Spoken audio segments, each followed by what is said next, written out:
Mari kita berdoa.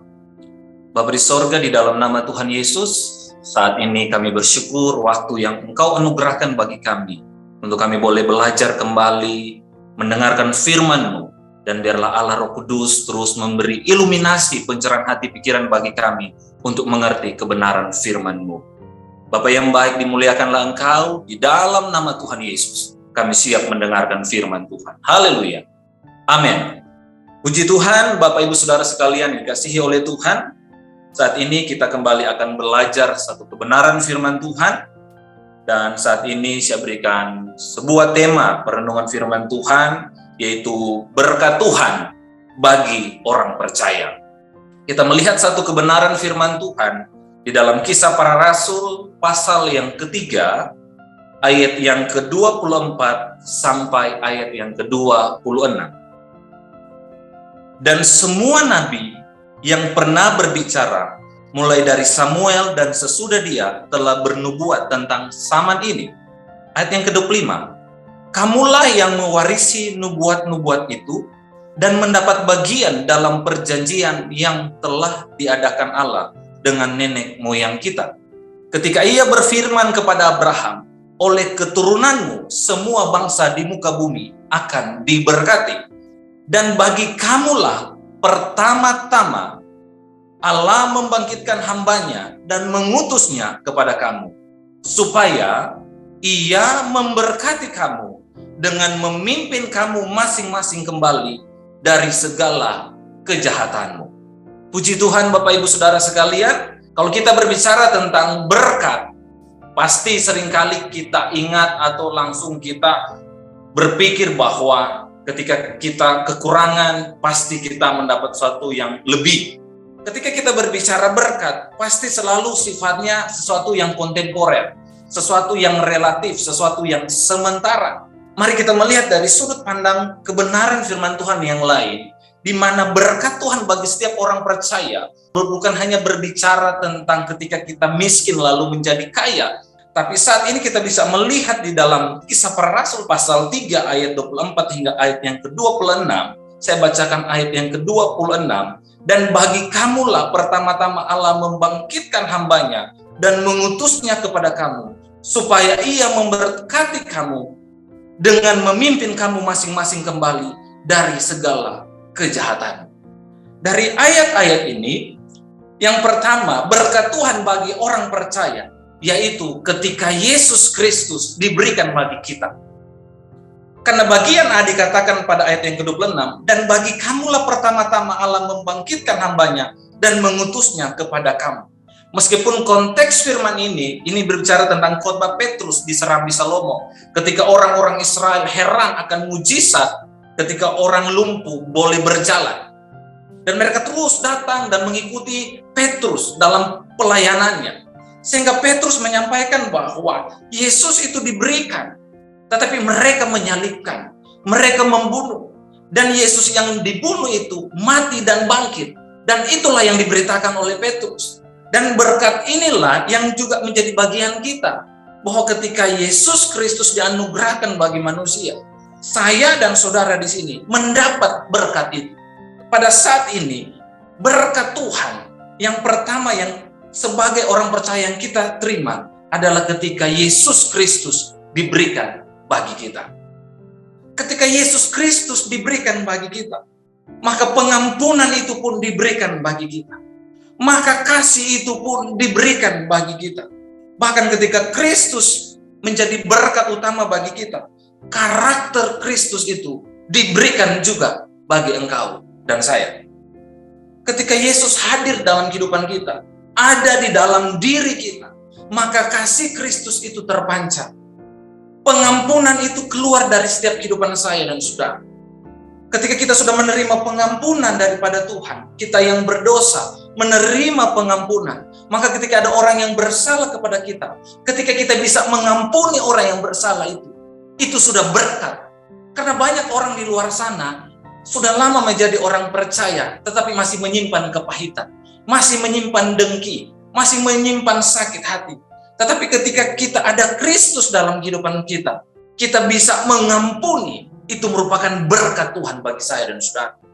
Ketika kita hanya mengukur Tuhan dengan berkat yang jasmani, yang sifatnya sementara, maka kita suatu saat akan kecewa. Tapi kalau kita melihat ada sesuatu yang lebih, yaitu berkat Tuhan dalam kehidupan saya dan saudara, yaitu pengampunannya, yaitu kasihnya yang diberikan bagi kita, terlebih karakter Kristus ada dalam kehidupan kita, itu merupakan berkat yang paling kita. Coba kita membayangkan ketika kita tidak bisa sabar, kita sebagai orang percaya tapi kita tidak bisa sabar. Tapi kalau hari ini kita mungkin bisa giat, kita rajin, kita bisa ada penundukan diri, kita ada kesetiaan, itu merupakan berkat Tuhan. Yang kedua, pada pasal yang ketiga dalam Kisah Rasul ini ayat yang ke-26, supaya Ia memberkati kamu dengan memimpin kamu masing-masing kembali dari segala kejahatan. Yang pertama, berkat Tuhan itu adalah pribadi Kristus dalam kehidupan saya dan saudara. Yang kedua, berkat Tuhan itu ialah pimpinannya. Pimpinan Tuhan, pimpinan Yesus. Supaya apa? Kita masing-masing meninggalkan segala kejahatan. Di dalam Ibrani pasal yang ke-12, ayat yang kedua, marilah kita melakukannya dengan mata yang tertuju kepada Yesus, yang memimpin kita dalam iman, dan yang membawa iman kita itu kepada kesempurnaan, yang dengan mengabaikan kehinaan tekun memikul salib, ganti sukacita yang disediakan bagi Dia yang sekarang duduk di sebelah kanan tahta Allah. Garis bawahi kalimat yang memimpin kita dalam iman. Puji Tuhan Bapak Ibu Saudara sekalian, Yesus hadir memimpin kita untuk kita meninggalkan setiap kejahatan kita. Untuk apa? Untuk kita hidup di dalam firman Tuhan, untuk kita hidup di dalam kehendak-Nya. Bahkan Dia memimpin kita di dalam iman, dan yang membawa iman kita itu kepada kesempurnaan. Jadi berkat Tuhan yang kedua yaitu pimpinan daripada Tuhan. Ketika kita dipimpin oleh Tuhan, maka kita dipimpin menuju kepada kesempurnaan. Seperti firman Tuhan, ajaran Yesus dalam Matius 5. Hendaklah kamu sempurna, sama seperti Bapamu yang di sorga adalah sempurna.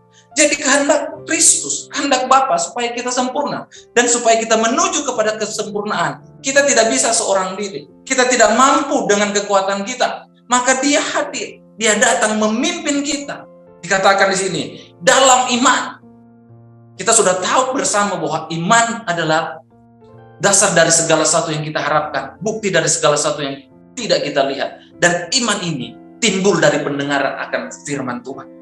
Artinya di mana Kristus memimpin kita kepada firman Allah. Bapak Ibu Saudara sekalian, ketika Dia memimpin kita, karena Dia adalah jalan kehidupan, Dia adalah jalan kebenaran, Dia adalah hidup. Sehingga firman Tuhan berkata, Yesuslah jalan kebenaran dan hidup. Sehingga Dialah yang memimpin kita untuk sampai kepada ke surga. Jadi Bapak Ibu Saudara sekalian, berkat yang kedua yaitu adalah pimpinan daripada Tuhan Yesus. Yesuslah memimpin kita untuk meninggalkan setiap kejahatan kita. Yesuslah yang memimpin kita untuk meninggalkan setiap dosa-dosa kita. Ketika saya dan saudara dipimpin oleh Tuhan, itu adalah berkat daripada Tuhan. Meskipun tubuh kita lemah, mungkin hari ini harta kita nggak banyak, kekayaan kita tidak seberapa, tetapi kalau kita dipimpin oleh Tuhan, itulah berkat yang indah yang Tuhan berikan bagi engkau dan saya.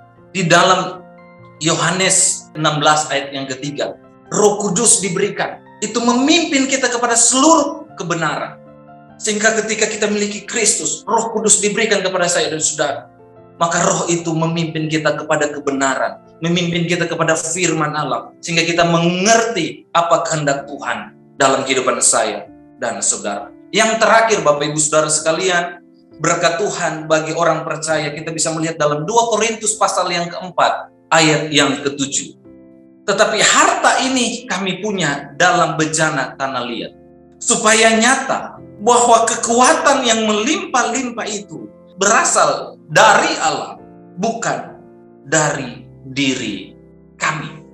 Inilah berkat Tuhan bagi saya dan saudara, yaitu apa? Ada kekuatan Allah. Ada kekuatan Tuhan dalam kehidupan saya dan saudara. Di tengah-tengah pergumulan, di tengah-tengah masalah kehidupan saya dan saudara. Mungkin hari ini doa kita belum dijawab Tuhan. Mungkin kita sedang bergumul dengan sakit penyakit kita. Mungkin kita bergumul dengan rumah tangga kita. Tetapi dari hari lepas hari, kita bisa melewati itu. Dan ketika kita ada kekuatan Tuhan, dan kita memiliki kekuatan Tuhan, meskipun itu masalah belum selesai, itulah berkat Tuhan dalam kehidupan saya dan saudara. Inilah menjadi berkat bagi setiap orang percaya yang ketiga pada saat ini, yaitu di mana kekuatan Allah ada dalam kehidupan saya dan saudara. Sehingga Filipi 4 ayat yang ke-12 sampai yang ke-13 kita bisa baca bersama-sama. Aku tahu apa itu kekurangan, dan aku tahu apa itu kelimpahan. Dalam segala hal dan dalam segala perkara, tidak ada sesuatu yang merupakan rahasia bagi, baik dalam hal kenyang maupun dalam hal kelaparan, baik dalam hal kelimpahan maupun dalam hal kekurangan. Pada ayat yang ke-13, mari kita lihat, segala perkara dapat kutanggung di dalam Dia yang memberi kekuatan kepadaku. Ini dia Bapak Ibu Saudara sekalian, berkat Tuhan ialah kekuatan Allah.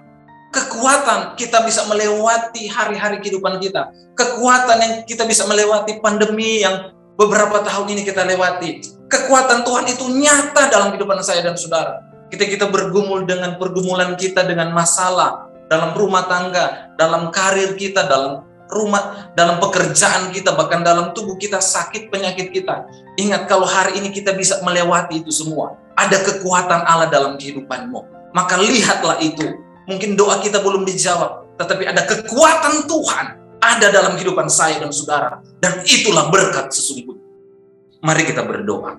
Bapa di sorga, di dalam nama Tuhan Yesus, kami bersyukur buat waktu yang Tuhan beri bagi kami. Biarlah kebenaran firman-Mu nyata bagi kami malam hari ini. Karena firman-Mu mendatangkan kebaikan bagi kami.